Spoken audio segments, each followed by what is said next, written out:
Good morning. Welcome to today's lecture. Subject is Digital Electronics. Code EL 205. ठीक है. Topic is logic families. Logic family के topic में अब तक हमने लॉजिक फैमिली का इंट्रोडक्शन तथा आरटीएल कवर कर लिए हैं. आज हम देखेंगे कि डीटीएल क्या होती है, टीटीएल फैमिली क्या होती है. डीटीएल होती है डायोड ट्रांजिस्टर लॉजिक. ठीक है.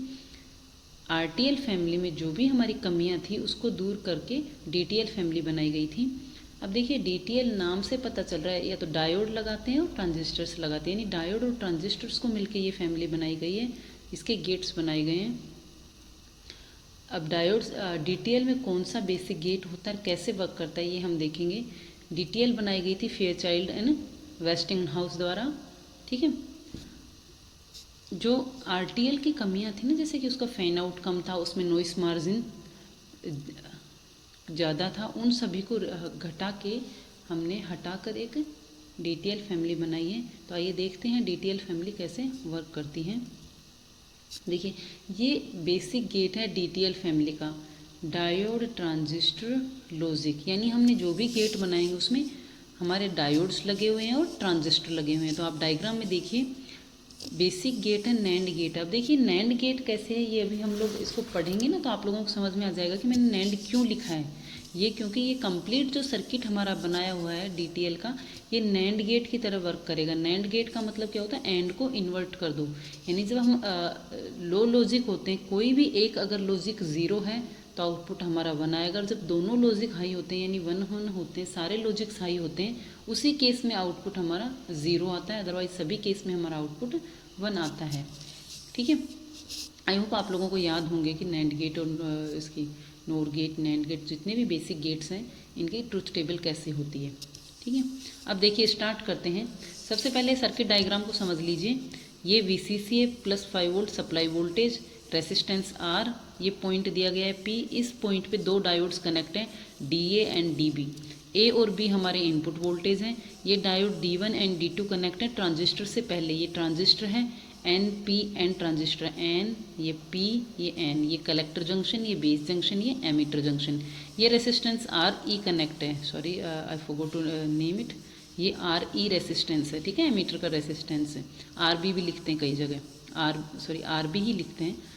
और ये हमारा है आउटपुट वोल्टेज. तो ये सर्किट किस तरीके से वर्क करता है पहले ये देख लीजिए, क्योंकि आप लोगों को मैं इंट्रोडक्शन बता चुकी हूँ कि ट्रांजिस्टर जो हमारा होता है, जब हम डिजिटल इलेक्ट्रॉनिक्स पढ़ते हैं तो ट्रांजिस्टर स्विच की तरह काम करता है. यानी या तो ऑन स्विच की तरह या ऑफ स्विच की तरह. जब ट्रांजिस्टर ऑन होता है यानी जब हम यहाँ पे बेस पे हाई वोल्टेज देते हैं तो ट्रांजिस्टर ऑन हो जाता है. ऑन होता है तो सैचुरेशन में चला जाता है, यानी मैक्सिमम जितना करंट होता है वो फ्लो होता है. सैचुरेशन में ट्रांजिस्टर ऑन स्विच की तरह काम करता है. ऑन का मतलब होता है शॉर्ट सर्किट, यानी यहाँ से यहाँ डायरेक्ट करंट फ्लो होता है. ये हम लोग पहले कवर कर चुके हैं पिछले लेक्चर में. आप लोगों को मैंने ये देखिए ये मैंने बताया था ट्रांजिस्टर स्विच की तरह कैसे काम करता है. एक्टिव रीजन में नॉर्मल वर्क करता है. कट ऑफ रीजन में जब बेस पे 0 वोल्टेज होता है, 0 करंट सप्लाई करते हैं तो उस टाइम ट्रांजिस्टर ऑफ हो जाता है, कट ऑफ हो जाता है. यानी कलेक्टर से एमिटर तक कोई करंट नहीं बहता, ऑफ स्विच की तरह काम करता है. और जब बेस पे हम पॉजिटिव वोल्टेज देते हैं तो कलेक्टर से और एमिटर तक मैक्सिमम करंट फ्लो होता है. जितना कलेक्टर करंट होता है उतना ही एमिटर करंट हो जाता है. इसको बोलते हैं हम शॉर्ट सर्किट. ठीक है.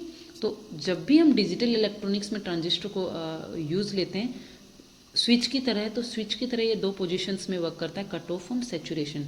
अगर बेस पे हाई वोल्टेज है, एनबीएन की बात करें, अगर हाई वोल्टेज है बेस पे तो बेस फॉरवर्ड बाइस है, उस समय ये सैचुरेशन रीजन में ऑन की तरह काम करता है. और बेस पे अगर लो वोल्टेज है कट ऑफ रीजन में वर्क करता है, ऑफ स्विच की तरह वर्क करता है. ठीक है.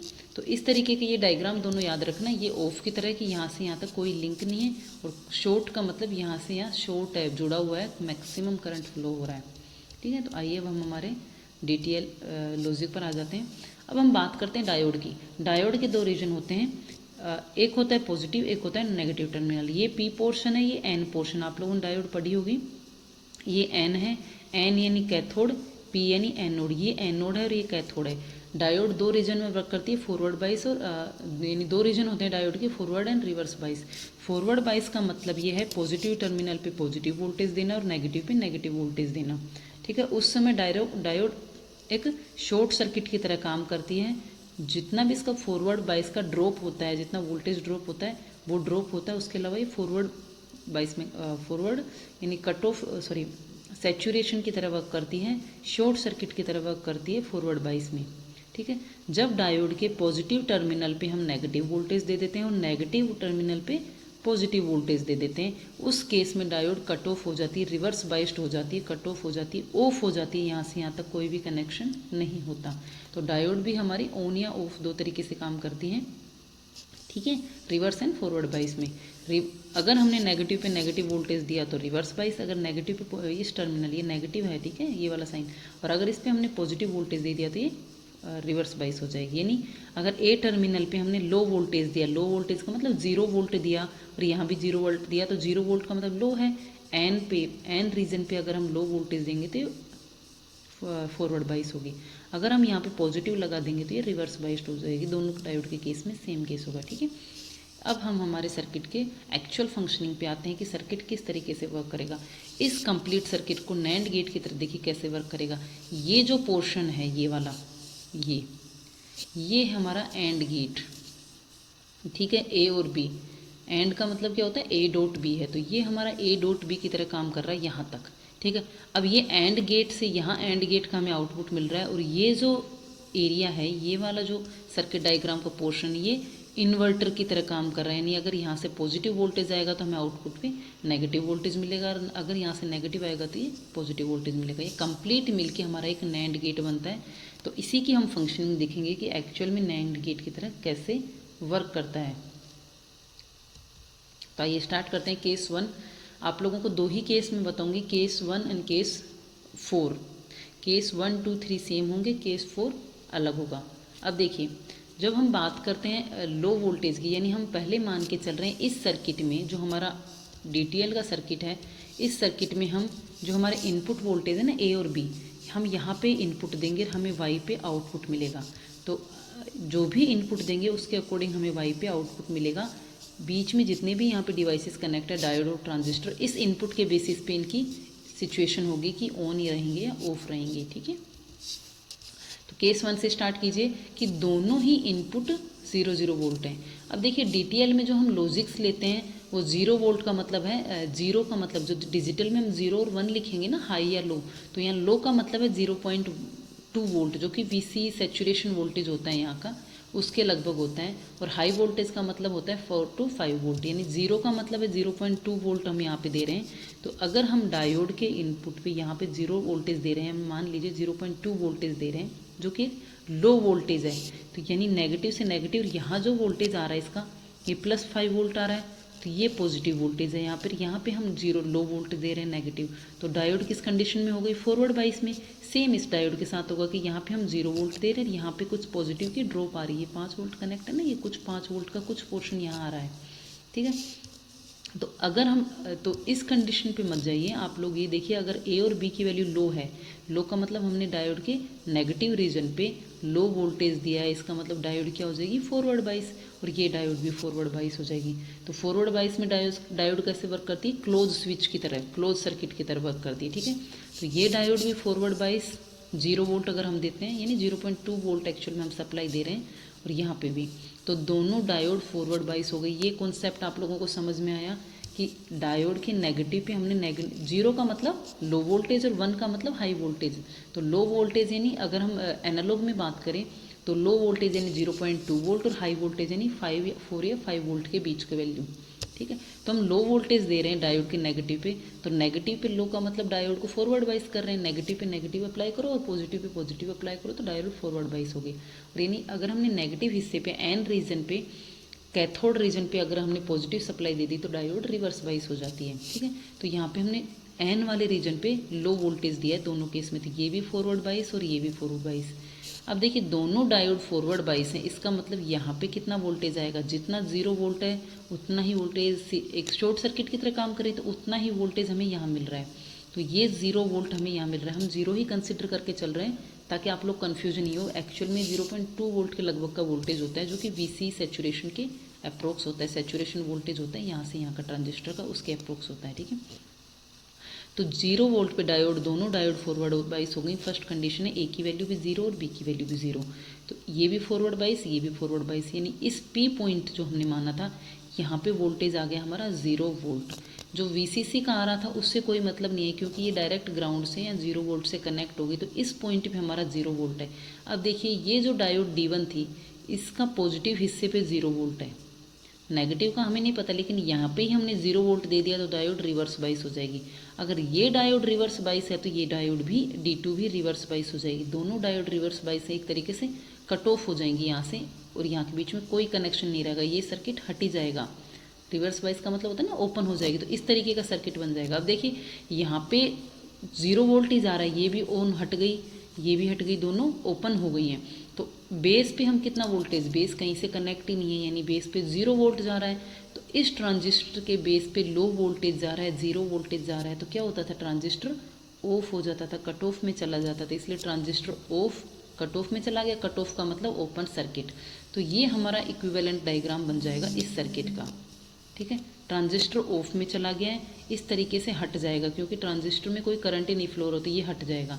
तो अब देखिए हमारा आउटपुट कैसा होगा, जितना VCC है सारा RC के थ्रू होके आउटपुट पे आ रहा है, यानी आउटपुट की वैल्यू मैक्सिमम VCC के अप्रोक्स हो जाएगी।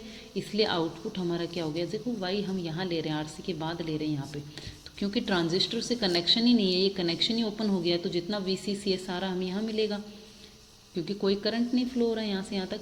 तो जो जितना भी VCC की ड्रॉप है, जितना भी वोल्टेज हम यहाँ VCC में दे रहे हैं जो कि 5 वोल्ट है, वो 5 वोल्ट हमें आउटपुट पर मिलेगा। 5 वोल्ट का मतलब हाई वैल्यू, इसलिए मैंने आउटपुट लिखा है 1, हाई लिखा है। तो आ गया समझ में। फर्स्ट केस में क्या हुआ कि दोनों इनपुट हमने A और B 0 0 लिए हैं, दोनों डायोड्स फॉरवर्ड बाइस हो गई। फॉरवर्ड बाइस का मतलब जितना 0 वोल्ट यहाँ है उतना ही यहाँ आ गया। अगर हमने इस डायोड पे यहाँ 0 वोल्ट लगाया तो ये रिवर्स बाइस, अगर ये रिवर्स बाइस है तो यहाँ से यहाँ ओपन हो गया, तो ये भी रिवर्स बाइस, दोनों हट गई हैं। तो यहाँ से यहाँ तक कोई कनेक्शन ही नहीं रहा, तो बेस पे हम कुछ वोल्टेज ही अप्लाई नहीं कर रहे, तो ट्रांजिस्टर ऑफ में है। ऑफ में है इसका मतलब ओपन सर्किट है, तो यहाँ से यहाँ का कनेक्शन हट गया ग्राउंड से इस पॉइंट का। तो जितना भी VCC हमारा वो सारा हमें आउटपुट में मिल गया। इसलिए जब हम 0 0 इनपुट दे रहे हैं तो आउटपुट हमारा 1 मिल रहा है, ठीक है। सेकंड कंडीशन देखिए, अगर हम यहाँ पे A की वैल्यू 0 और B की वैल्यू 1 मान के चलते हैं, आप लोग साथ में लिखते रहिए। अगर B तो A की वैल्यू 0 पे ये तो फॉरवर्ड बाइस, B की वैल्यू 1, तो B की वैल्यू 1 पे देखिए यहाँ पे ये नेगेटिव रीजन, अगर हम B की वैल्यू 1 बनाएंगे तो ये रिवर्स बाइस हो जाएगी, यानी ये ओपन हो जाएगी, सॉरी, तो ये ओपन हो जाएगी, तो ये तो रिवर्स बाइस, ये फॉरवर्ड बाइस। तो इस पॉइंट पे फिर भी हमें 0 ही मिलेगा, क्योंकि ये जितना 0 वो यहाँ पहुँच रहा है, इसलिए इस पॉइंट पे हमें 0 वोल्ट मिलेगा, ठीक है। अब ये 0 वोल्ट है, ये इस डायोड को रिवर्स बाइस कर देता है। सिमिलरली अगर ये डायोड रिवर्स बाइस है तो ये भी रिवर्स बाइस हो जाती है। हमारा ट्रांजिस्टर फिर से ऑफ कंडीशन में रहेगा, यानी ओपन सर्किट रहेगा। ओपन सर्किट रहेगा तो इस तरीके का ही हमें डायग्राम मिलेगा, और जितना भी VCC है वो हमें आउटपुट पर मिल जाएगा, यानी आउटपुट हमारा हाई हो जाएगा। तो सेकंड कंडीशन क्या थी, अगर हम A की वैल्यू 0 और B की वैल्यू 1 लेके चलते हैं तो हमारा आउटपुट क्या मिलेगा, हमें 1। थर्ड केस देखिए, थर्ड केस में अगर हम A की वैल्यू को हम हाई कर देते हैं, A की वैल्यू 1 और B की वैल्यू 0, तो इस केस में भी यहाँ पे जब हम 1 कर देते हैं तो ये तो रिवर्स बाइस हो जाएगी, लेकिन यहाँ पे 0 रहेगा, इसलिए ये फॉरवर्ड बाइस रहेगी। तो जितना वोल्टेज यहाँ है 0 वोल्ट, वही 0 वोल्ट यहाँ पहुँच जाएगा। तो ये डायोड फिर से रिवर्स बाइस, ये फिर से रिवर्स बाइस, ट्रांजिस्टर भी कट ऑफ में रहेगा, क्योंकि ऑन ही नहीं हो पाएगा। यहाँ पे एनफ हमें वोल्टेज ही नहीं मिलेगा ट्रांजिस्टर को ड्राइव करने के लिए, ऑन करने के लिए, तो ये हमें ऑफ में रहेगा। ऑफ का मतलब ओपन सर्किट। फिर से हमें सेम डायग्राम मिलेगा, और VCC की वैल्यू हमें यहाँ पे मिल जाएगी आउटपुट के इक्विवेलेंट। तो आउटपुट हमारा हो गया 1, यानी 3 कंडीशन में से चाहे 0 0 हो, चाहे 0 1 हो, चाहे 1 0 हो, आउटपुट हमेशा यहाँ पे 0 ही मिल रहा है। तो आया समझ में, ये एंड की तरह कैसे काम कर रहा है, यानी 0 0 है तो भी हमें यहाँ 0 मिल रहा है, 0 और 1 है तो भी हमें यहाँ 0 मिल रहा है, और 1 0 है तो भी हमें यहाँ 0 मिल रहा है। तो एंड में ही तो होता है ऐसा कि 0 0 का 0, 1 0 का 0 और 0 1 का 0। तो ये हमारा एंड गेट है, और इसी के उसको आउटपुट को हमने इन्वर्ट कर दिया, इसलिए ये पोर्शन हमारा इन्वर्टर हो गया, और ये हमारा फाइनल आउटपुट हो गया। तो तीनों कंडीशंस आपकी क्लियर हो गई हैं कि जब हम AB की वैल्यू 0 0 मानते हैं तो दोनों फॉरवर्ड बाइस होंगी, 0 1 पे एक फॉरवर्ड एक रिवर्स, तो भी हमें यहाँ पे 0 ही मिलेगा, और अगर ये रिवर्स और ये फॉरवर्ड है तो भी हमें यहाँ पे 0 ही मिलेगा। इसलिए आउटपुट तीनों केस में हमारा क्या रहेगा, 1 रहेगा, क्योंकि ट्रांजिस्टर ये डायोड्स दोनों रिवर्स बाइस रहेंगे, ट्रांजिस्टर ऑन ही नहीं हो पाएगा, ऑफ में रहेगा तो ओपन सर्किट रहेगा, ओपन सर्किट रहेगा तो सर्किट से हट जाएगा, तो जितना भी VCC है वो हमें आउटपुट मिल जाएगा, इसलिए आउटपुट हाई रहेगा। तो तीनों कंडीशंस में आउटपुट हाई रहेगा DTL की। तो केस 4 पे चलते हैं। आई होप आप लोगों को यहाँ तक क्लियर है। नाउ केस 4 देखिए, केस 4 में हम क्या लेके चल रहे हैं कि दोनों ही जो हमने A और B की वैल्यू वो हाई लेके चल रहे हैं, A बराबर 1 और B बराबर 1, यानी हाई वोल्ट लगभग 5 वोल्ट। तो देखिए जब हाई वोल्ट डायोड के इस रीजन पे कैथोड पे अगर हम 5 वोल्ट लगाएंगे तो डायोड रिवर्स बाइस हो जाएगी, और यहाँ पे भी हमने हाई लगाया तो डायोड रिवर्स बाइस हो जाएगी, यानी A भी हाई और B भी हाई, 1-1 है दोनों, तो दोनों डायोड रिवर्स बाइस हो जाएंगी। देखिए रिवर्स बाइस का मतलब दोनों ओपन सर्किट हो जाएंगी, ये भी ओपन सर्किट, ये भी ओपन सर्किट, तो यहाँ से यहाँ कोई कनेक्शन नहीं रहेगा दोनों केस में, ये कनेक्शन हट ही जाएगा। तो ये कनेक्शन हट जाएगा तो देखिए VCC से जितना वोल्टेज आ रहा है ना वो वोल्टेज हमें यहाँ मिलेगा, क्योंकि इससे पहले के तीनों केस में या तो ये जुड़ा हुआ था या ये जुड़ा हुआ था, इसलिए डायरेक्ट हमें 0 वोल्ट मिलता था। लेकिन जब 1-1 बना देते हैं तो दोनों को, तो दोनों ही हट जाते हैं, तो ये डायोड दोनों एक तरीके से हट गई हैं, दोनों ओपन सर्किट हो गई हैं, तो जितना भी वोल्टेज यहाँ से आ रहा है वो R के थ्रू हमें यहाँ मिलेगा। ठीक है, तो अगर ये 5 वोल्ट है, कुछ ड्रॉप भी हो जाए तो 5 के कुछ अप्रोक्सीमेट वोल्टेज हमें यहाँ मिलेगा, चाहे वो 4 वोल्ट हो, 4 के अप्रोक्सीमेट वोल्टेज हो। ठीक है, तो अगर यहाँ पॉजिटिव वोल्टेज आ रहा है, ये VCC की जो 5 वोल्ट की वैल्यू ये यहाँ पे हमें अवेलेबल हो रही है, 5 से कुछ ज़्यादा कम हो सकती है। ठीक है, ड्रॉप है यहाँ पे रेसिस्टेंस की, तो अगर मान के चलते हैं 4 वोल्ट भी यहाँ पहुँच रही है, तो ये इस डायोड को D1 को फॉरवर्ड बाइस कर देगी। यहाँ पे पॉजिटिव सप्लाई दे रहे हैं, फॉरवर्ड बाइस, ये फॉरवर्ड बाइस, इसकी ड्रॉप मान लीजिए 0.6 है, तो ये भी फॉरवर्ड बाइस। ठीक है, दोनों डायोड फॉरवर्ड बाइस, क्योंकि हाई वोल्टेज है, 4 के अप्रोक्स वोल्टेज रहेगा, 6 वोल्ट, ये 6, अभी मैं ये जो कॉन्सेप्ट है वो आगे आप लोगों को समझाऊंगी। अभी के लिए मान के चलिए यहाँ पे जितना ये VCC की प्लस सप्लाई है ना वो यहाँ पहुँच रही है, तो प्लस लगभग 5 वोल्ट यहाँ पहुँच रहा है, तो इस डायोड को फॉरवर्ड बाइस, ये डायोड भी फॉरवर्ड बाइस। ठीक है, दोनों डायोड फॉरवर्ड बाइस हो गई, ये दोनों हट गई हैं। देखिए 1-1 के केस में ही ये सिर्फ दोनों हटेंगे, इसलिए यहाँ से कोई भी वोल्टेज इस पॉइंट पे नहीं पहुँचेगा। तो अब इस पॉइंट पे जो वोल्टेज आएगा वो सारा VCC के कारण आएगा, ये फॉरवर्ड बाइस हो जाएगी प्लस के कारण, ये फॉरवर्ड बाइस हो जाएगी, दोनों फॉरवर्ड बाइस। अब फॉरवर्ड बाइस है तो यहाँ पे भी पॉजिटिव वोल्टेज पहुँचेगा। अगर हम बेस पे पॉजिटिव वोल्टेज दे रहे हैं तो हमारा ट्रांजिस्टर क्या हो जाएगा, कट ऑफ से सेचुरेशन में चला जाएगा। बेस पॉजिटिव देने का मतलब ट्रांजिस्टर को ऑन करना, ऑन का मतलब सेचुरेशन में जाना, सेचुरेशन का मतलब ट्रांजिस्टर में करंट फ्लो होगा, और ट्रांजिस्टर शॉर्ट सर्किट की तरह काम करेगा। तो इस तरीके से ग्राउंड से कनेक्ट, देखिए नीचे वाला पोर्शन यहाँ से यहाँ डायरेक्ट करंट फ्लो होने लग जाएगा। अगर आप लोगों को जो स्टार्टिंग में दिखाया था ना मैंने सेचुरेशन का डायग्राम, ट्रांजिस्टर का सेचुरेशन, तो ऐसा बनेगा, यानी वाई से लेकर ग्राउंड तक का एक सीधा करंट फ्लो होने लग जाएगा। तो अब देखिए जो अब ये वाई पॉइंट है ये कहाँ से कनेक्ट है, ये डायरेक्ट ग्राउंड से कनेक्ट है। जितना भी वोल्टेज VCC है वो सीधा ग्राउंड में चला जाएगा। अर्थिंग जो आप देखते हैं ना वो यही कंसेप्ट होता है, जो जितना भी वोल्टेज होता है वो सारा अर्थ में चला जाता है, तो वही ये हो रहा है, यहाँ ग्राउंड है, तो यानी हमारा वाई वोल्टेज वो सीधा ग्राउंड से कनेक्ट है, तो वाई की वैल्यू कितनी होगी, ग्राउंड का मतलब है 0 वोल्ट, तो वाई हमारा 0 वोल्ट हो जाएगा, लो वोल्टेज हो जाएगा। तो कंडीशन समझ में आई कि जब हमने यहाँ पे 1-1 इनपुट दिए हैं, हाई वोल्टेज दिया है तो हमें वाई पे लो वोल्टेज मिला है, जब हमने यहाँ हाई दिया है तो हमें यहाँ का आउटपुट क्या मिला है, हाई मिला है इसके कारण, और यही आउटपुट हमारा इस पूरे सर्किट से इन्वर्ट होकर हमें वाई पे 0 आउटपुट मिला है। तो सिर्फ एक कंडीशन में जब हमारे दोनों इनपुट हाई हैं तो हमें आउटपुट लो मिलता है 0, अदरवाइज हमें हाई आउटपुट मिल रहा था। आ गया समझ में DTL डायोड ट्रांजिस्टर लॉजिक। तो ये इसका डायग्राम है, देखिए जब दोनों 0 हैं तो डायोड दोनों ऑन थी, A डायोड भी ऑन थी और B डायोड भी ऑन थी। ठीक है, जो A और B वो ये वाली ये डायोड से देखिए, ये तो हमारी AB डायोड है और ये D1 D2 डायोड है। तो जब दोनों 0-0 थे तो दोनों ऑन थी, ये ऑन थी इस वजह से यहाँ 0 वोल्ट था, इसलिए ये दोनों ऑफ थी, ये भी ऑफ था, और वाई आउटपुट हमारा VCC से कारण मिल रहा था जो कि 1 वोल्ट था या 1 के बराबर था, हाई था। ठीक है, तो ये मैंने सर्किट एक इक्विवेलेंट बनाया आप लोगों के लिए समझने के लिए कि जब हम दोनों 0 दे रहे हैं तो दोनों डायोड ऑन है, ऑन का मतलब दोनों शॉर्ट सर्किट है, तो हमें P पॉइंट पे 0 वोल्ट मिल रहा था, इसलिए D1 और D2 दोनों ऑफ थी, दोनों ऑफ थी इसलिए ट्रांजिस्टर भी ऑफ था, और जो हमारा आउटपुट वोल्टेज था वो VCC से मिल रहा था, इसलिए 1 हाई आउटपुट था। ठीक है, सेम 0 1 के केस में DA तो ऑन थी और दूसरी D2 ऑफ थी, तो जो ऑन है वो सीधा 0 वोल्ट दे देगी पॉइंट पे। वहाँ आप लोग पीछे सर्किट से मैच करते रहना, आप लोग सर्किट बना के मैं समझा रही हूँ ना, वो चीज़ मैच करते रहना, क्योंकि आप लोगों को याद नहीं आएगा। तो देखिए DA ऑन थी यानी शॉर्ट सर्किट, और DB ऑफ थी यानी ओपन सर्किट, फिर भी हमें P पॉइंट पे 0 वोल्ट मिल रहा था। इसकी वजह से ये जो 0 कनेक्ट है ना वो सीधा आएगा P पॉइंट पे, उसके कारण D1 और D2 दोनों ऑफ हो जाएंगे, ट्रांजिस्टर ऑफ रहेगा, इसलिए कट ऑफ में रहेगा, तो इसलिए ओपन सर्किट रहेगा। ओपन सर्किट रहेगा तो आउटपुट हमारा 1 रहेगा, जो VCC से सीधा कनेक्ट रहेगा। ठीक है। थर्ड केस में जब 1 0 होता है तो DA ऑफ हो जाती है 1 के कारण, रिवर्स बाइस हो जाती है, और DB है वो हमारी ऑन हो जाती है, फॉरवर्ड बाइस रहती है, इसका मतलब शॉर्ट सर्किट है। P पॉइंट पे हमें कितना वोल्टेज मिलेगा, 0 ही मिलेगा, क्योंकि एक ऑन है अभी भी, तो इसलिए हमारे D1 और D2 दोनों के पॉजिटिव टर्मिनल पे हमें 0 वोल्ट दे रहे हैं, तो दोनों ऑफ हो जाएंगी, इसलिए ट्रांजिस्टर भी ऑफ रहेगा और हमें आउटपुट पे 1 मिलेगा, क्योंकि ओपन सर्किट है।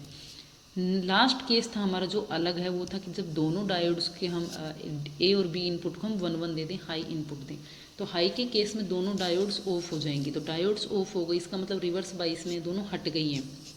तो अब जो हमें P पॉइंट पे वोल्टेज मिल रहा था वो हमें मिल रहा था इस वोल्टेज के कारण, इसलिए ये पॉजिटिव वोल्टेज है, इसलिए D1 भी ऑन, D1 भी फॉरवर्ड बाइस, D2 भी फॉरवर्ड बाइस, और जो इस पॉइंट D1 D2 जब दोनों फॉरवर्ड बाइस हैं तो ट्रांजिस्टर भी फॉरवर्ड बाइस, और हमारा शॉर्ट सर्किट की तरह काम करेगा ट्रांजिस्टर, और जो आउटपुट है वो डायरेक्ट 0 आउटपुट हमें मिल जाएगा। ठीक है, ये हमारा हो गया ट्रुथ टेबल DTL की। तो इस सर्किट से अगर हम बीच के पोर्शन को हटाएं तो आप रियलाइज कीजिए 0 0 पे आउटपुट 1, 0 1 पे 1, 1 0 पे 1 और 1 1 पे 0। तो ये किसके ट्रुथ टेबल है, ये है हमारी नैंड गेट की ट्रुथ टेबल। इसलिए हम DTL के बेसिक गेट को क्या बोलते हैं, नैंड गेट बोलते हैं। ठीक है, ये था हमारा DTL कैसे वर्क करता है। अब देखिए एक जो लॉजिक गेट कॉन्सेप्ट है यहाँ पे वो ये है कि आप लोगों को अगर थोड़ा सा भी क्यूरियोसिटी हुई तो हमने यहाँ पे 2 डायोड्स क्यों लगाई हैं। उसका रीज़न ये है कि हमारा जो वोल्टेज है वो फ्लक्चुएशन होता है, तो फ्लक्चुएशन की वजह से हमारा कभी भी गलती से ट्रांजिस्टर ऑन में नहीं चला जाए या फिर ऑफ से ऑन में नहीं चला जाए थोड़ा सा वोल्टेज जाते ही। ठीक है, इसके लिए क्या देखिए क्या है एक्चुअल में एक पूरा कॉन्सेप्ट, ये समझिए।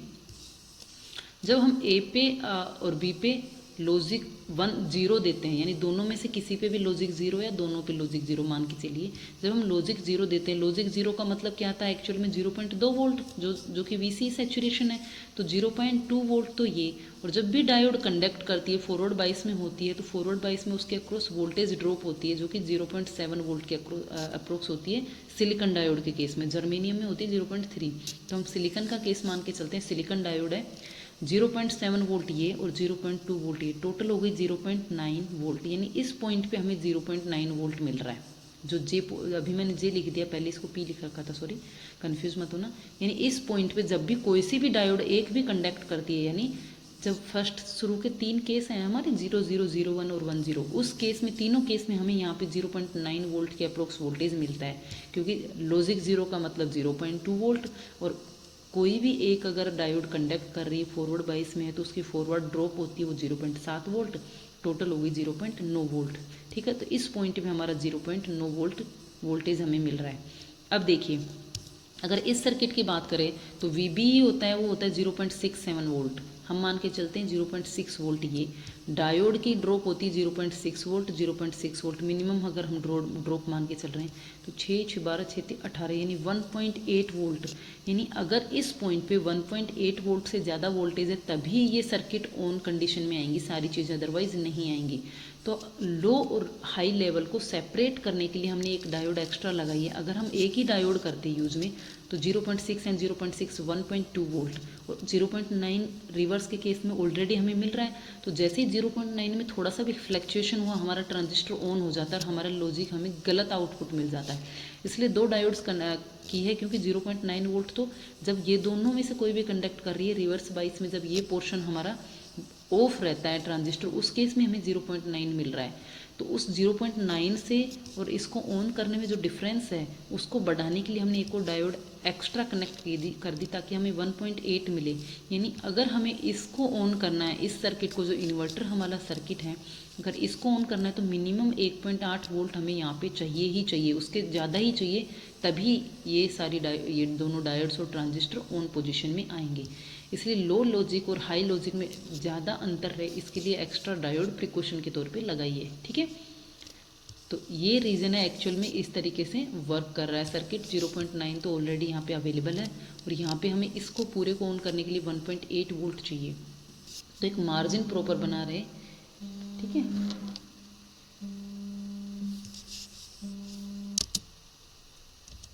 ठीक है, तो ये हो गया हमारा DTL का वर्किंग कॉन्सेप्ट की DTL फैमिली कैसे वर्क करती है, बेसिक गेट, नैंड गेट कैसे बनता है, ठीक है। तो ये हमारे हैं merits and demerits of DTL family. तो सबसे जो इम्पोर्टेंट यहाँ पे हमारा DTL फैमिली का था वो ये है कि जो फैन आउट है वो हमारा इम्प्रूव हो गया और नॉइस मार्जिन हमारी इम्प्रूव हो गई है। RTL के कंपैरेटिवली फैन आउट बढ़ गया है, पावर कंजप्शन घट गया है, ऑपरेटिंग स्पीड लिमिटेड हो गई है, हाई टेम्परेचर सेंसिटिव हो गया और जो नॉइस मार्जिन है वो RTL के केस से इम्प्रूव हो गई है।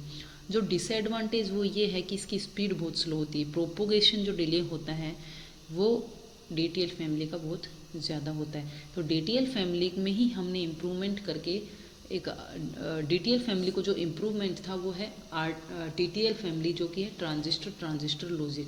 जो हमारी स्टार्टिंग की जो दो डायोड्स कनेक्ट है उसको हटा के हमने एक मल्टी एमीटर ट्रांजिस्टर कनेक्ट कर दिया है, जो कि प्रोपगेशन डिले को घटा देगा, ठीक है। और अगर प्रोपगेशन डिले घट जाता है तो स्पीड ऑटोमेटिकली इंक्रीज हो जाएगी। तो आइए हम चलते हैं अब TTL फैमिली पे। TTL स्टैंड करता है ट्रांजिस्टर लॉजिक, ठीक है। यानी जो हम डायोड थे उन डायोड्स को अब हटा के, दोनों डायोड्स को हटा के स्टार्टिंग वाले को, वहाँ पे हमने एक ट्रांजिस्टर लगा दिया जिसके एमीटर मल्टी एमीटर है, यानी हम एमीटर पे 2 या 3 4 5 n इनपुट्स कनेक्ट कर सकते हैं, ठीक है। तो TTL family is a modification to the DTL. It has come to existence so as to overcome the speed limitation of DTL family. The basic gate of this family is TTL NAND gate. जैसे DTL का NAND gate था same वही NAND gate रहेगा TTL में ही। Improvement क्या हुआ है कि जो भी डायोड्स थी उनको रिप्लेस करके हमने मल्टी एमिटर ट्रांजिस्टर लगा दिया है। और सिमिलरली जो diode D1 and DA and DB थी वहाँ पे तो हमने मल्टी एमीटर लगा दिया, और जो D1 D2 3 डायोड्स थी वहाँ पे हमने एक एक्स्ट्रा ट्रांजिस्टर्स लगा दिए हैं, क्योंकि हमें TTL है नाम तो सारे हमें ट्रांजिस्टर ही यूज करने हैं, ठीक है। The first transistor logic family of integrated circuits was introduced by Sylvania universal high level logic SUHL in 1963. Texas instrument introduce 7400 series of TTL family in 1964। First जो थी वो SUHL थी, लेकिन जो बहुत फेमस हुई जो एक्चुअल में 7400 सीरीज़ है जो TTL फैमिली की, जो कि फेमस है, जो कि बहुत सारे पर्पज़ हम सोल्व करने के काम आई थी। जो एक फर्स्ट फैमिली थी जो इतनी वाइड स्प्रेड जिसका यूज़ हुआ था वो थी 7400 series of TTL family, Texas instruments की थी, ठीक है। किससे बनती है? BJT और रेसिस्टर्स का यूज़ करके TTL फैमिली बनाई गई थी। TTL फैमिली के भी देखो बहुत सारे होते हैं, low power TTL, high power TTL, short की TTL, ये इसके इम्प्रूव्ड आगे के एडवांस वर्जन थे। जो बेसिक TTL फैमिली है वो आज के हम क्लास में डिस्कस करेंगे। इसको ट्रांजिस्टर लॉजिक कहते हैं, क्योंकि जितने भी लॉजिक गेट के फंक्शन होते हैं वो सारे ट्रांजिस्टर्स को यूज करके ही बनाए जाते हैं। जो बेसिक गेट होता है वो हमारा नैंड गेट होता है, एंड गेट को इन्वर्ट करके नैंड गेट बनाया जाता है, ठीक है। तो आइए स्टार्ट करते हैं हमारे बेसिक गेट से। ये हमारा TTL लॉजिक फैमिली का डायग्राम है। इसी को हम पढ़ेंगे कि किस तरीके से TTL फैमिली वर्क करती है, इसके द्वारा हम समझेंगे TTL को।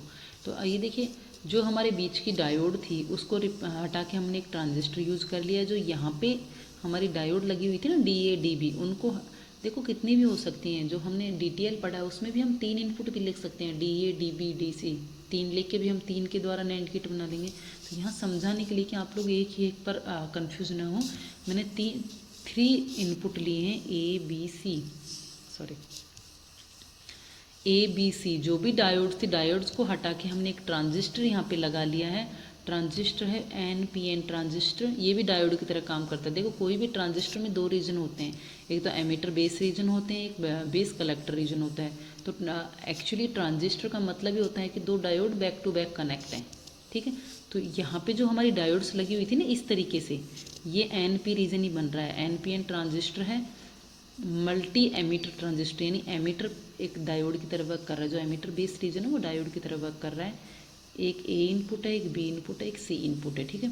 Transistor T1, T2 and T3, resistance base reason का RB1, कलेक्टर का ये 2 का RC2, ये RE2, ये बेस इसका B2, ये बेस B3, ये कलेक्टर रीजन C3, ये रेसिस्टेंस RC3। सप्लाई वोल्टेज है यहाँ से VCC 5 वोल्ट, आउटपुट हम ले रहे हैं C3 पे जो कि V0 है। तो आइए हम फंक्शनिंग पढ़ते हैं कि TTL फैमिली किस तरीके से वर्क करती है। तो स्टार्ट करते हैं हमारे लॉजिक फैमिली। जो TTL के लॉजिक होते हैं, लॉजिक 0 का मतलब होता है 0.2 वोल्ट और लॉजिक 1 का मतलब होता है 5 वोल्ट, ठीक है। तो जो बेसिक समझने का है ना वो यहीं से समझना है, इस रीज़न को ही आपको समझना है, इसमें कुछ भी कन्फ्यूजिंग नहीं है। अगर यहाँ पे देखो ट्रांजिस्टर T2 एंड T3 दोनों ही हमारे स्विच की तरह काम कर रहे हैं। ये ट्रांजिस्टर हमारा एक्टिव रीजन में काम करता है एक्चुअली, ये दोनों हमारे सेचुरेशन और कट ऑफ में वर्क करेंगे। यानी अगर हमारा B2 पॉजिटिव है तो T2 कंडक्ट करता है, सेचुरेशन में चला जाता है, ऑन स्विच की तरह काम करता है। अगर B2 नेगेटिव है तो T2 ऑफ है। ऐसे ही B3 पॉजिटिव है तो T3 ऑन है, B3 नेगेटिव है तो T3 ऑफ है। अगर ये ऑन है तो ये ग्राउंड से कनेक्ट है तो वोल्टेज 0 मिलेगा, और अगर ये ऑफ है तो ओपन सर्किट है तो वोल्टेज कितना मिलेगा हमें, V0 VCC के बराबर यानी हाई वोल्टेज मिलेगा, ठीक है। और जो ये ट्रांजिस्टर है T1, इसी को मैंने नीचे ड्रॉ किया है। देखिए ये जो PN है तो ये P और ये N, ये है एमीटर रीजन, ये बेस रीजन। तो इसलिए मैंने एमीटर बेस इसका इक्विवेलेंट सर्किट बनाया, यहाँ पे हम इनपुट दे रहे हैं।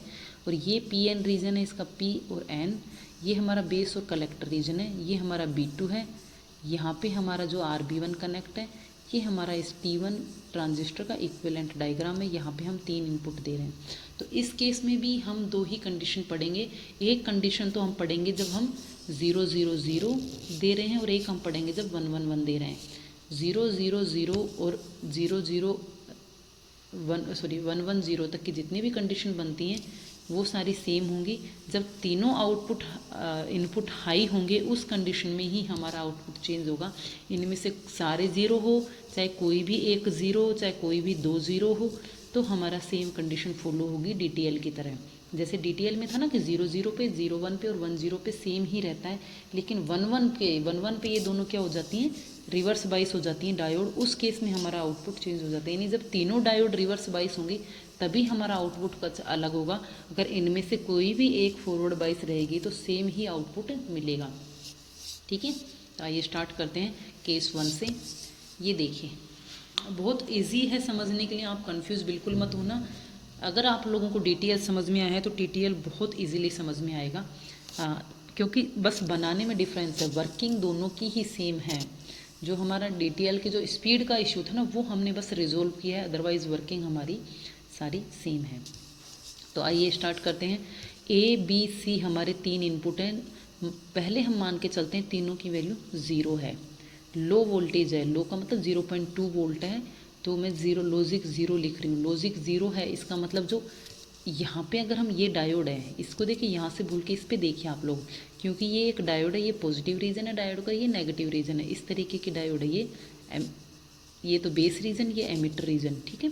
क्योंकि NPN ट्रांजिस्टर होता है तो N रीजन, ये P रीजन और ये N रीजन।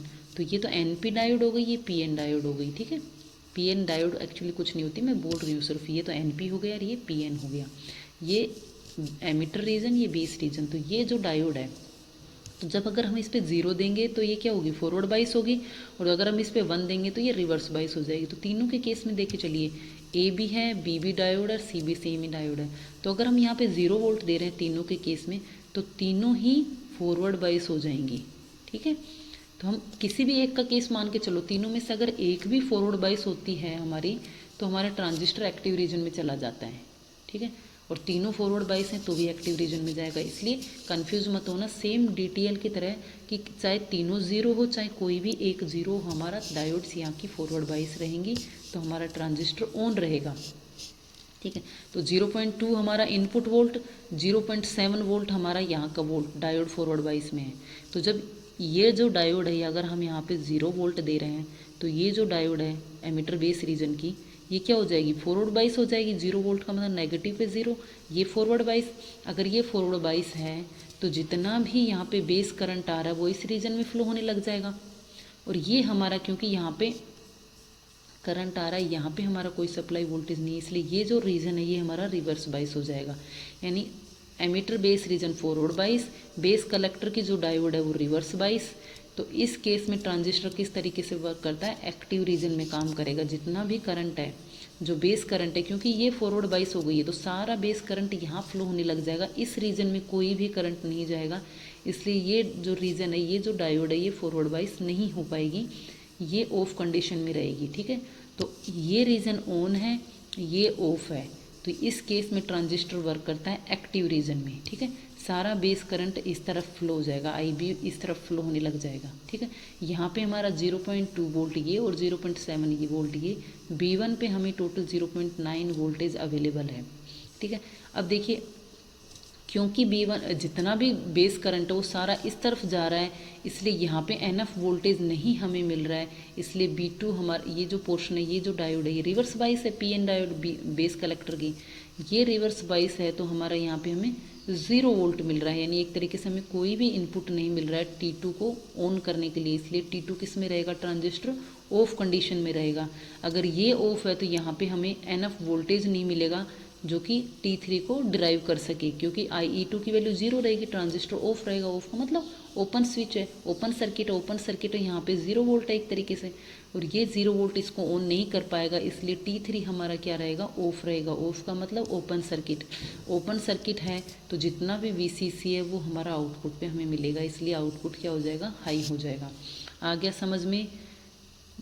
फिर से मैं आप लोगों को एक्सप्लेन कर रही हूँ कि तीनों चाहे 0 हो चाहे कोई सा भी एक 0 हो, इनमें से कोई भी एक 0 रहेगा जब तक कि कोई भी एक डायोड ऑन रहेगी। 0 का मतलब है डायोड फॉरवर्ड बाइस हो जाएगी इस रीजन की, तो वो ऑन रहेगी, तो जितना भी यहाँ का बेस करंट है वो सारा यहाँ फ्लो हो जाएगा एमीटर की तरफ।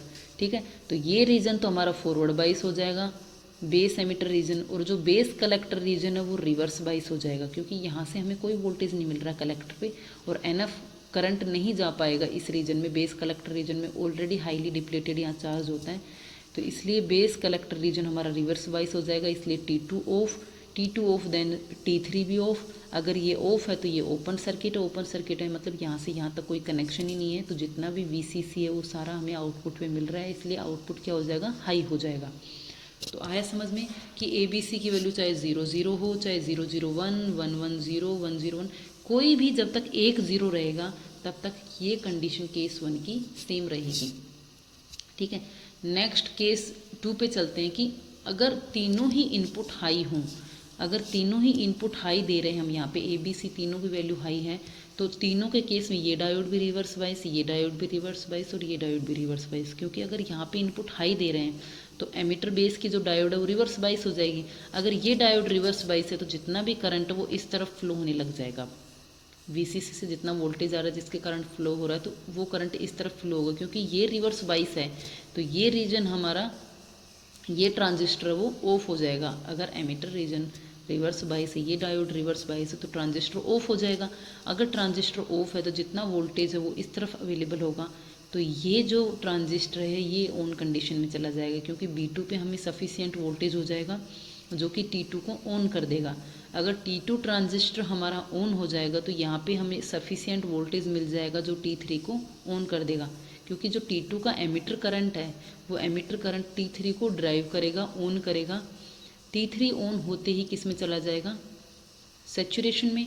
तो सैचुरेशन में जाने का मतलब शॉर्ट सर्किट हो जाएगा, शॉर्ट सर्किट हो जाएगा मतलब यहाँ से यहाँ तक का इस तरीके से मिल जाएगा, तो ये डायरेक्ट 0 वोल्ट से आउटपुट हमारा कनेक्ट हो जाएगा, शॉर्ट हो जाएगा, इसलिए V0 की वैल्यू हमारी हो जाएगी 0 वोल्ट। तो ये किस कंडीशन में मिल रहा है, जब तीनों ही इनपुट हाई हों, उस कंडीशन में सिर्फ हमें आउटपुट 0 मिलेगा। अगर कोई भी एक लो हो जाएगा तो वो डायोड फॉरवर्ड हो जाएगी तो सारा करंट इस तरफ आ जाएगा, इसलिए T2 ऑन नहीं होगा, T3 ऑन नहीं होगा। T3 ऑन नहीं होगा तो जो भी आउटपुट है वो हमारा VCC मिलेगा। लेकिन अगर तीनों ऑन है, उस केस में तीनों डायोड्स यहाँ की रिवर्स बाइस हो जाएंगी, क्योंकि ऑन का मतलब हाई वोल्टेज, तो डायोड के अगर एन पे हम हाई देंगे तो डायोड रिवर्स बाइस। अगर ये तीनों डायोड रिवर्स बाइस हैं तो ये जो करंट है वो इस रीजन को फॉरवर्ड बाइस कर देगा, ट्रांजिस्टर T1 ऑफ में चला जाएगा, तो जो VCC से आ रहा है वो वोल्टेज T2 को डिराइव करेगा। डिराइव करने का मतलब ऑन करेगा। अगर T2 ऑन है तो सैचुरेशन जो एमीटर करंट आएगा वो एमीटर करंट T3 को ऑन कर देगा। T3 ऑन है तो देन सैचुरेशन में चला जाएगा। सैचुरेशन का मतलब शॉर्ट सर्किट में चला जाएगा तो ये डायरेक्ट ग्राउंड से कनेक्ट हो जाएगा। ग्राउंड का मतलब है 0 वोल्ट, इसलिए V0 की वैल्यू हो जाएगी हमारी 0 वोल्ट। तो ये दो कंडीशंस मैंने आपको समझाई हैं। एक तो कंडीशन ली हमने तीनों 0 इनपुट, एक कंडीशन लिए तीनों हाई इनपुट। तो ये हमारा एक्चुअल सर्किट बनेगा कि जब तीनों 0 हों तब हमारा आउटपुट 1 रहेगा। जब कोई भी इनपुट 0 रहेगा ना, इनमें से कोई भी अगर एक भी 0 रहेगा तो T1 ऑन रहेगा, चाहे क्योंकि 0 रहेगा तो ये कोई जो भी 0 रहेगा उसी की डायोड ऑन हो जाएगी। उसकी डायोड ऑन हो जाएगी तो ट्रांजिस्टर 1 होगा, ऑन में रहेगा, एक्टिव रीजन में रहेगा।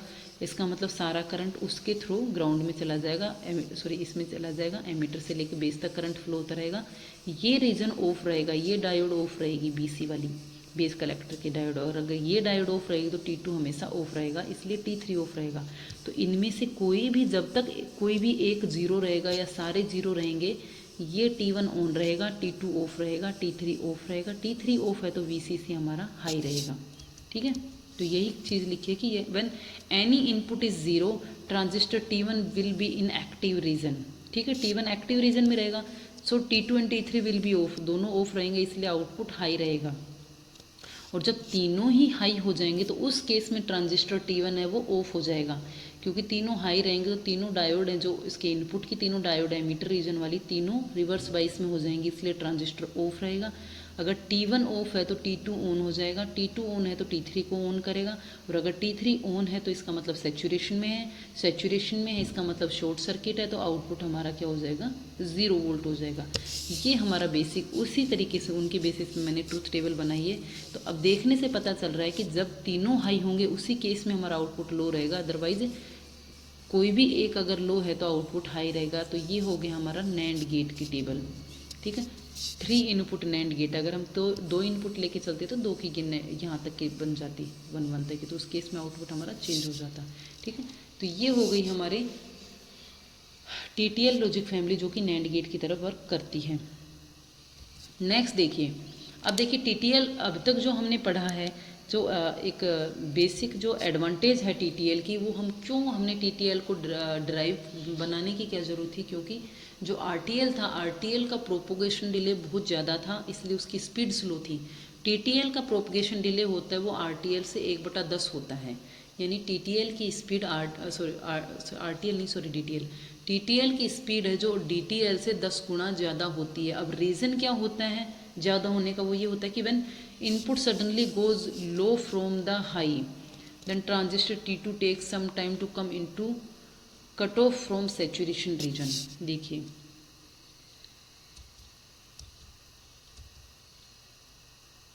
अभी यहाँ पे इनपुट हाई है, अगर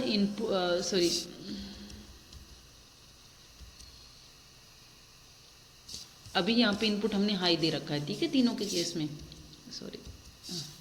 अभी हमने हाई इनपुट दे रखा है, तो हाई इनपुट दे रखा है, उस केस में T2 क्या था, ऑन है। जब ये हाई है तो T1 ऑफ रहता है, T2 ऑन रहता है। लेकिन सडनली हम इनपुट को चेंज कर देते हैं, इसको हम लो कर देते हैं। तो अगर हमने इसको लो कर दिया तो ये सारे तीनों डायोड फॉरवर्ड बाइस हो जाएंगी, T1 ऑन में चला जाएगा, लेकिन T2 ऑफ में जाएगा, क्योंकि अगर ये ऑन है तो ये इसको ऑफ करेगा। तो सडनली ऑफ में कभी भी नहीं जाता, ट्रांजिस्टर ऑफ होने में ऑन होने में कुछ टाइम लेता है। क्यों लेता है, क्योंकि जो इसकी ये रीजन है ना, बेस टू कलेक्टर रीजन, यहाँ पे चार्ज डिप्लेट रहता है, कुछ चार्ज स्टोर रहता है इस रीजन में। अगर आप डायोड अच्छे से पढ़ोगे तो डायोड में आपको रिवर्स रीजन में दिखाएंगे कि वहाँ कुछ चार्ज डिप्लेट रहता है, वो चार्ज, उस चार्ज के कारण कुछ टाइम के लिए कलेक्टर करंट बहता रहेगा, यानी ये भी ऑन हो जाएगा, उसके बाद भी ये ऑन रहेगा। ऑफ होने में, T2 ऑन से ऑफ होने में कुछ टाइम लेगा, क्योंकि यहाँ पे चार्ज होता है, तो वो कलेक्टर करंट फ्लो होने लग जाता है। तो जब तक कलेक्टर, इस चार्ज के कारण कलेक्टर करंट फ्लो होता रहेगा, इसलिए कुछ समय बाद T2 ऑफ हो जाएगा। अब ये सुविधा हमें अवेलेबल है TTL के केस में, क्योंकि यहाँ पे हमने ट्रांजिस्टर यूज़ किया है, तो कलेक्टर करंट फ्लो होएगा और इसलिए उस चार्ज को डिप्लीट कर देगा। DTL में ऐसी कोई भी हमें सुविधा उपलब्ध नहीं थी, इसलिए DTL ऑफ ऑन से जब हमारा ऑफ जाता था तो ज़्यादा टाइम लेता था, लेकिन TTL के केस में कलेक्टर करंट फ्लो होगा, उससे जल्दी से चार्ज डिप्लीट हो जाएगा, घट जाएगा और T2 फिर से ऑफ कंडीशन में चला जाएगा। इसलिए जो टाइम ले रहा था ना चार्ज घटने में, वो TTL के केस में कम हो जाएगा कलेक्टर करंट की वजह से। इसलिए TTL में जो प्रोपगेशन डिले होता है ना, यहाँ से यहाँ इनपुट से आउटपुट तक पहुँचने में जितना टाइम लगता है वो प्रोपगेशन डिले होता है, तो वो प्रोपगेशन डिले है वो TTL में घट गया है। लेकिन DTL में क्योंकि ऐसी कोई सुविधा नहीं थी, इसलिए DTL का प्रोपगेशन डिले ज़्यादा होता था। प्रोपगेशन डिले ज़्यादा, इसका मतलब उसकी स्पीड कम होती थी, इसीलिए TTL की स्पीड बढ़ गई है। तो ये तो रीज़न हो गया हमारा स्पीड प्रोपगेशन डिले का बढ़ने का। अब देखिए, जो हमने अब तक सर्किट पढ़ा है TTL का, वो अपने आप में कंप्लीट सर्किट नहीं है, वो ऑब्सलेट हो गया, उसके एडवांस वर्जन आ गए हैं। तो जो नेक्स्ट वर्जन है वो टोटम पोल TTL है। तो उसका मैं बेसिक कॉन्सेप्ट आप लोगों को बता देती हूँ कि टोटम पोल एक्चुअल में होता क्या है। वर्किंग सब कुछ सेम है। अब देखिए, हमें आउटपुट वोल्टेज मिल रहा है, क्योंकि एक गेट का आउटपुट को हम दूसरे गेट को ड्राइव करने में या किसी लोड को ड्राइव करने में काम में लेते हैं। तो मान लीजिए इस V नोड से एक कैपेसिटिव लोड कनेक्ट है, जो है कि सी करके मैंने डिनोट किया, एक कैपेसिटिव लोड कनेक्ट है, ठीक है। तो देखिए, मान लो कि कैपेसिटिव लोड, ये जो सर्किट है वो कैपेसिटिव लोड को ड्रॉ कर रहा है, चला रहा है। तो जब ट्रांजिस्टर सेचुरेशन से कट ऑफ में जाता है, जो ये T3 है, तो ये सेचुरेशन में रहेगा, यानी हमें आउटपुट 1 मिल रहा है। तो उस 1 से ये कट ऑफ में जाता है, यानी ऑफ होता है, तो कैपेसिटर VCC को थ्रू चार्ज होने लग जाता है। यानी जब ये ऑन है तो ये शॉर्ट सर्किट है, उस केस में तो ये ग्राउंड से कनेक्ट है, जब तो कैपेसिटर चार्ज नहीं होगा। जैसे ही ये कट ऑफ में जाएगा तो T3 है वो हट जाएगा, एक तरीके से ओपन सर्किट हो जाता है। तो जो कनेक्शन वो अब इस तरीके से हो गया, V नोड से डायरेक्ट VCC ये कैपेसिटर कनेक्ट है। तो जो ये कैपेसिटर की प्रॉपर्टी होती है चार्ज होने की, तो जैसे ही इससे कोई वोल्टेज कनेक्ट हुआ, कैपेसिटर चार्ज होने लग जाता है, यानी इस चार्ज को अपनी तरफ खींचने लग जाता है। तो इसको हम बोलते हैं पुल अप सर्किट। ये कैपेसिटर है, ये चार्ज को खींच रहा है, खुद चार्ज हो रहा है। कैपेसिटर का चार्जिंग टाइम होता है, जो टाइम कांस्टेंट होता है वो RC होता है, यानी ये RC3 इंटू में C की वैल्यू, तो ये हो गया इसका टाइम कांस्टेंट। अब देखिए, अगर हमें नेक्स्ट किसी गेट को लोड को ड्राइव करना है तो ये टाइम कांस्टेंट ही कम से कम होना चाहिए, लेस होना चाहिए। किसी भी कैपेसिटर का चार्जिंग टाइम कम होना चाहिए, ताकि वो ये है कि कहीं ना कहीं इसकी ये आगे की जो हमारी स्पीड होती है, जो प्रोपगेशन डिले, उसको बढ़ाता है। इसलिए टाइम कांस्टेंट हमेशा कम होना चाहिए, तो RC की वैल्यू कम होनी चाहिए। तो अगर हमें RC की वैल्यू को कम करनी है, यानी या तो C को वैल्यू को घटाएं या इस R की वैल्यू को घटाएं, तभी तो इस टाइम को, जो चार्जिंग में टाइम लग रहा है ना कैपेसिटर का, वो कम हो जाएगा। तो हम C को नहीं घटा सकते क्योंकि कैपेसिटर एक फिक्स वैल्यू है। तो मान लीजिए हम R को घटाते हैं, रेसिस्टेंस को घटाते हैं। वैसे तो रेसिस्टेंस भी यहाँ फिक्स लगा हुआ है, लेकिन अगर हम रेसिस्टेंस को घटाते हैं, क्योंकि RC जब कम होगा, देखिए क्यों घटा रहे हैं, टाइम कांस्टेंट को कम क्यों कर रहे हैं, क्योंकि टाइम कांस्टेंट कम होगा जब ही तो ट्रांजिस्टर का डिले कम होगा ना। डिले घटाएंगे, डिले होता है एक वैल्यू से दूसरे नेक्स्ट, जैसे ही हमें कोई इसके साथ गेट कनेक्ट करना है तो यहाँ से यहाँ तक इनपुट को पहुँचने में टाइम लगे, वो डिले हो जाएगा। तो उस डिले को कम करना है हमें, टाइम कॉन्स्टेंट को कम करना है। तो हम कैपेसिटर की वैल्यू को C को नहीं घटा सकते, इसलिए हम केस मान के चलते हैं, हम R को घटाते हैं।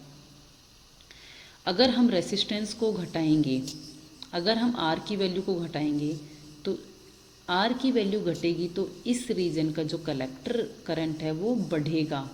तो मान लीजिए जब ये ऑफ है, उस केस में कोई फ़र्क नहीं पड़ेगा, हम रेसिस्टेंस की वैल्यू को घटा सकते हैं। लेकिन जैसे ये फिर से सैचुरेशन में आएगा, ऑन कंडीशन में होगा ट्रांजिस्टर, और अगर हमने रेसिस्टेंस की वैल्यू को घटा दिया है, तो रेसिस्टेंस घटाने का मतलब करंट को बढ़ाना। तो हमने यहाँ पे जो IC है, जो IC करंट IC3 है, वो हमारा बढ़ जाएगा।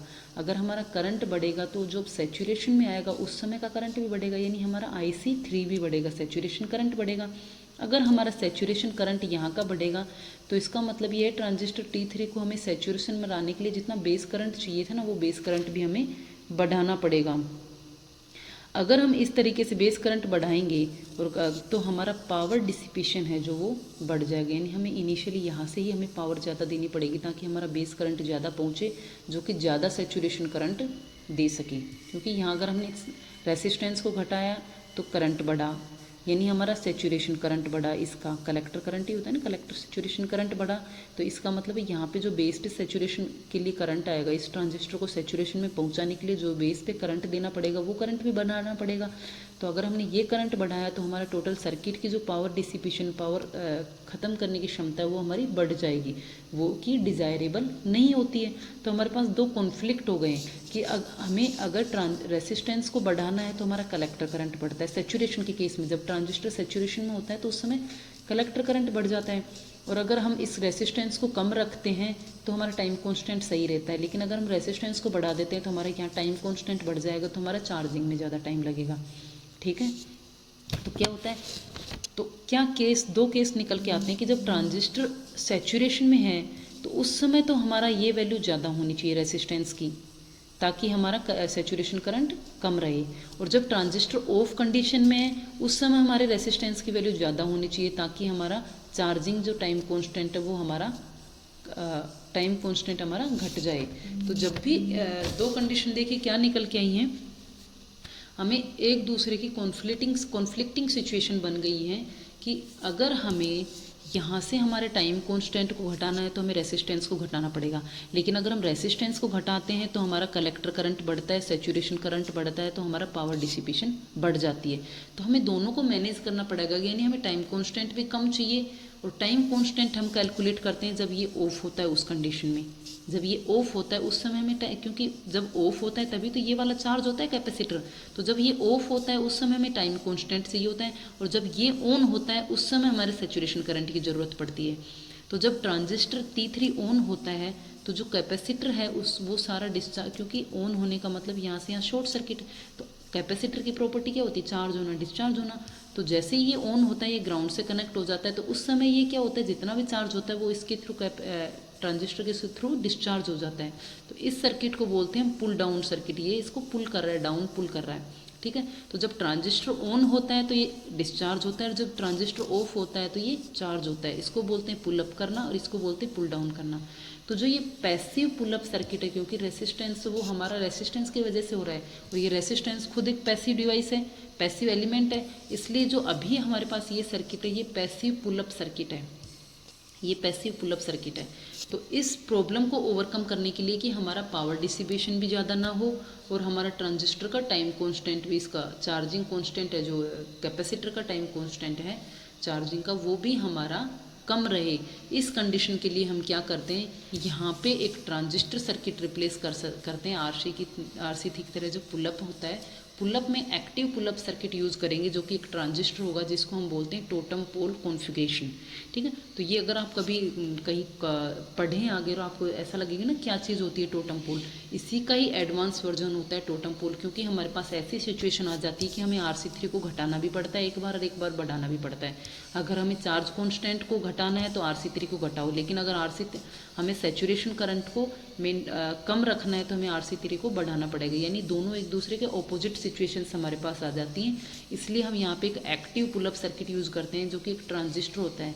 तो जब हम ट्रांजिस्टर के थ्रू यूज़ करेंगे, इसको चार्ज करेंगे, तो ट्रांजिस्टर की क्या प्रॉपर्टी होती है, जब ऑफ में होता है तो हाई इम्पीडेंस देता है, तो जब ये ऑन रहेगा, सैचुरेशन में रहेगा, तो ये ऑफ रहेगा, उस समय वो हाई इम्पीडेंस देगा, और जब ये ऑफ रहेगा तो उस समय ये ऑन रहेगा, क्योंकि ये चार्ज करने के लिए चाहिए। तो जब ये ऑफ रहेगा तो उस समय ये वो यहाँ ट्रांजिस्टर लगाएंगे वो ऑन रहेगा और कैपेसिटर को चार्ज करेगा, जिसकी रेसिस्टेंस की वैल्यू कम रहेगी। इसलिए हमारे दोनों पर्पज सोल्व करने के लिए हमें एक ट्रांजिस्टर यहाँ पे लगाना पड़ता है, और इस कॉन्फ़िगरेशन को हम बोलते हैं एक्टिव पुल अप सर्किट, जो कि टोटम पोल कॉन्फ़िगरेशन होता है। ठीक है, ये होता है टोटम पोल TTL। तो आई होप आप लोगों को ये कॉन्सेप्ट समझ में आया होगा। ये बेसिक, जब भी एग्जाम में आपके क्वेश्चन आता है तो इस तरीके से आता है कि बेसिक TTL NAND गेट को समझिए, तो आपको ये डायग्राम बनाना है, इसके पहले TTL के बारे में लिखना है, फिर इसका डायग्राम बनाना है, बनाने के बाद आपको चारों कंडीशंस को इस तरीके से एक्सप्लेन करना है, ठीक है। ये हो गया हमारा टीटीएल लॉजिक फैमिली। अब टीटीएल की प्रोपगेशन डिले की बात करें तो 1/10 ऑफ टीटीएल होता है। रीज़न क्यों होता है? क्योंकि उसमें कलेक्टर करंट रिवर्स बायस में बहता है जो कि T2 ट्रांजिस्टर को ऑफ कर देता है, और जो भी चार्ज डिप्लीटेड चार्ज होता है उसको करंट के रूप में, कलेक्टर करंट के रूप में फ्लो कर देता है, जिससे कि उसका प्रोपगेशन डिले घट जाता है और स्पीड बढ़ जाती है। अब देखिए, TTL is less sensitive to damage from electrostatic charge than early CMOS devices. CMOS के केस में कंपैरिजन में इसमें जो इलेक्ट्रोस्टैटिक डिस्चार्ज होता है उसके कारण जो डैमेज होता है वो कम होता है। पावर कंजम्पशन टीटीएल की कम होती है अदर फैमिलीज़ के कंपैरिजन में, और जो बीजेटी के साथ जो टीटीएल का कंपेटेबिलिटी बीजेटी से जो बनता है तो इसके साथ बहुत सारी डिवाइसेस कंपेटेबल होते हैं, ठीक है। तो इसी के साथ आप लोगों की टीटीएल फैमिली यहाँ पे फिनिश होती है। आई होप आप लोगों को समझ में आया होगा। डीटीएल एंड टीटीएल फैमिली दोनों के बेसिक गेट नैंड गेट होते हैं। इसके नेक्स्ट लेसन में हम सीमोस फैमिलीज़ पढ़ेंगे। तो आज का लेक्चर हम यहीं फिनिश करते हैं। Have a good day.